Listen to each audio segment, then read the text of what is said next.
Hey, Howie, it really bothers me and befuddles me how you could miss on so many first-round picks, but you can make it up in the later rounds. And you talked about earlier in your interview, your press conference, somebody asked you, hey, you're not too good from 14 up. You said you won as many 28, 20, 30, and 31 picks. That's what you aiming for? Look like we train back, y'all. Yo, that. A, G, L, E, S. Eagles! Eagles! Say fly, Eagles, fly. Fly, Eagles, fly. Fly, Eagles, fly.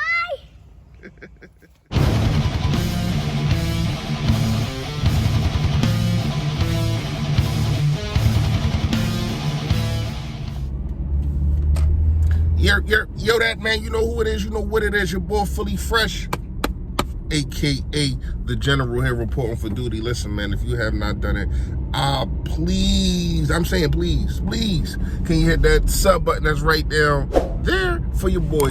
I appreciate it in advance. And also, man, it's a bell next to it to let you know when I put up all this flavor. And last but not least, man, you gotta hit the bell for your boy. That's how I get pushed out there, the algorithm, and more people get to see your boy, more people get to buy the merch, and hopefully I can quit my job. And yes, the merch is underneath in the description, man. Highlight your boy. All right, fresh fact of the day is, see, I'm gonna start doing some new things. I'm gonna start giving y'all sometimes fresh facts. We're gonna always keep it real over here. That's what we do. But sometimes I'm just gonna give y'all some of the funniest things that I see on the internet. And y'all know how the internet is. So this is a picture of Matisse Thybulle. And I ain't gonna lie, y'all, when I seen it, I couldn't stop laughing, man. Like, he really looked like, hey, why they got my man in the beard and all that? Hey, that was funny to me. I ain't gonna lie, man. Hey, he ain't want to take the second shot. And we played them tonight in probably about an hour. You know what I mean? By the time you watch this, we probably be playing. But he ain't want to take the second shot, man, for whatever reason. That's his reasons. Not mad at that. But I just thought that was hilarious, man. All right, so let's get to Howie Roseman. First of all, Howie Roseman, it does befuddle me when you look at a situation to where as though you can miss on a Derek Barnett.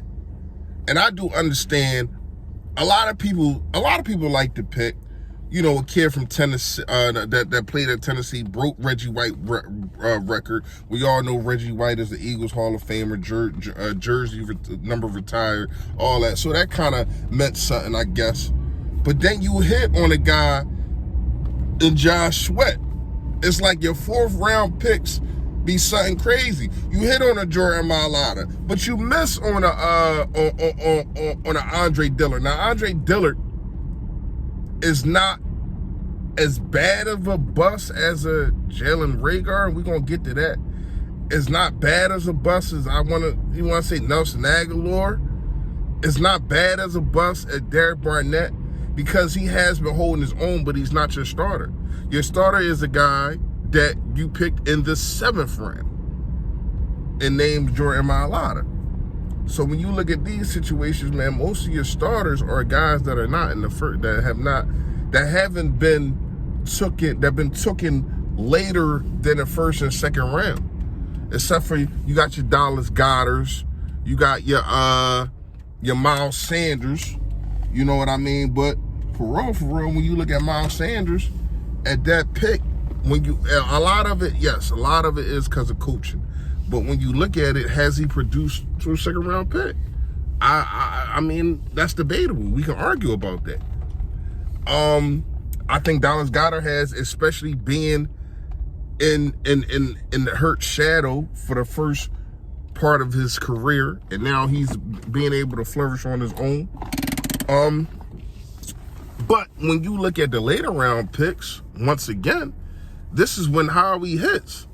Now, I don't know if it's just Howie. I don't know who's picking the first rounds and then is somebody else picking these later rounds. But when you look at it, man, whoever's doing the picking in the later rounds needs to pick in the first round too. This is a very, very, very important draft.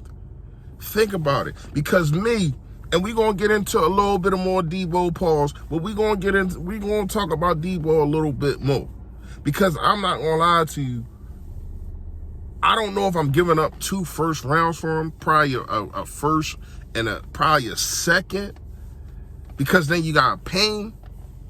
But we're going to get into that. All right. So when you look at the situation of Howie Roseman, I said last year was the most important. I think this year is because of, once again, and it's just crazy how when you do these 1-year deals and we get these guys, you know what I mean? Like the last year it was the Eric Wilsons and the other guys on 1-year deals. Then you still got to fill them holes the next year. And if you don't do it through the draft the year before that, then you're still in trouble. Like, we're still in trouble right now, and we got more holes than a Jamaican tank top. Point blank, period. When you look at it, everybody's talking about getting a wide receiver. We need a wide receiver. Our defense is in shambles. Shout out to Brandon Graham coming back. You know what I mean? But when you look at it, who do you have other than Brandon Graham, Josh Sweat? Then you brought back Derek Barnett. Like, it's like you had to. Then you not only that, you got a kid in Milton Williams. You don't know if you want him to be your D tackle or your defensive end. So you really have no depth there. So you got 3 positions, I think, that should come before wide receiver, but you do need a wide receiver. You need a defensive end, you need a safety, and you need a corner even more. Now, getting the Honey Badger, we talked about that. I don't know where those talks are going, if they just stopped or what's going on with them. But getting the Honey Badger helps that a lot. I'm not mad if you get the Honey Badger and then you go wide receiver first round and at 18, or you move back, whatever, because it looks like Howie's gonna move back. It looked like he gonna move back because that's kind of what he does. And he said he said in the interview, in the press conference, basically like, yeah, I basically he won a pick between like 24 and 28 or something like that. I'm like, huh? But hey, that's where you feel comfortable because he get more picks. I ain't got no problem with it. As long as you get me some talent. As long as you get some talent on the team, I don't care where the hell you pick. Because it seems like the talent's coming from the team that later picks any damn way. So, whatever. But if you're Howie Roseman, you have to pull something out on this one, man. You got to figure out a way to attack these 3 to 4 holes that you got. Major holes. Granted, we talked about the linebacker position. You picked up 2 linebackers. One is kind of like an edge rusher. One of them Jannard Avery guys who wasn't used like he should have been last year. But you did fill that hole. You know what I mean? But now the rest of your defense is in shambles. Now the rest of it is. So you got to find a way to fix that. You finally looked at the linebacker position and said, all right, let me get me a Kaiser White who is solid, who's not going to get ran over like the rest of these guys was. Let me go get me a let me go get me a Hassan Reddick who can go rush the quarterback. So yeah, I thought that you did a good job on that. But when you look at the fact of the matter is, you have other holes. And this wide receiver thing, man, if you can find a way to get Deebo Samuels, just imagine Deebo Samuels in this offense. It's already a running offense, just like over there, the 49ers. But the thing is, now your quarterback is a threat to run also. He ain't no Jimmy G, a stationary quarterback. He's a guy that people don't, you run an RPO with him and Deebo, people don't know what the heck to do. That'd be scary.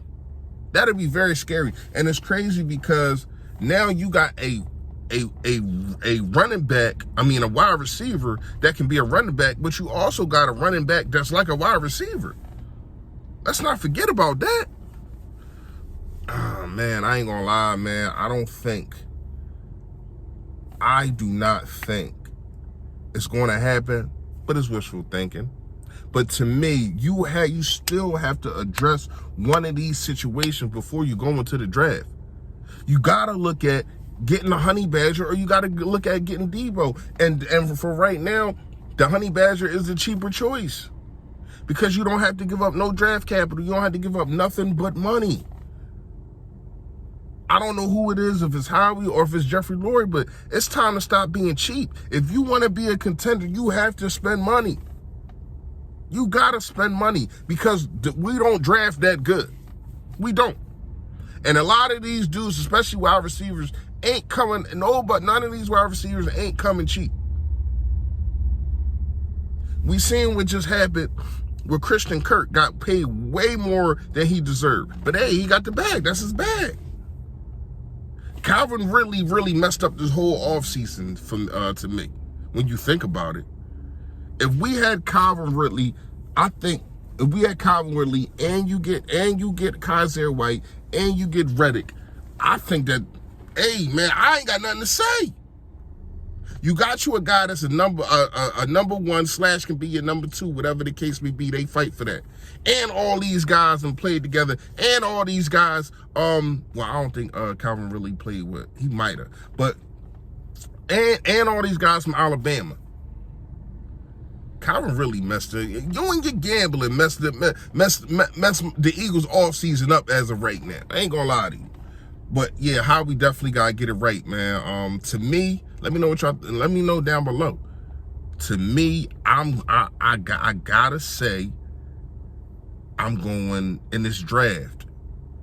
I gotta fill these holes of the safety, the cornerback, or defensive end before I get a wide receiver. Let me know what y'all think in the comments, man. Y'all already know. Stay Philly, stay fresh, y'all. Yo, that go Sixers too.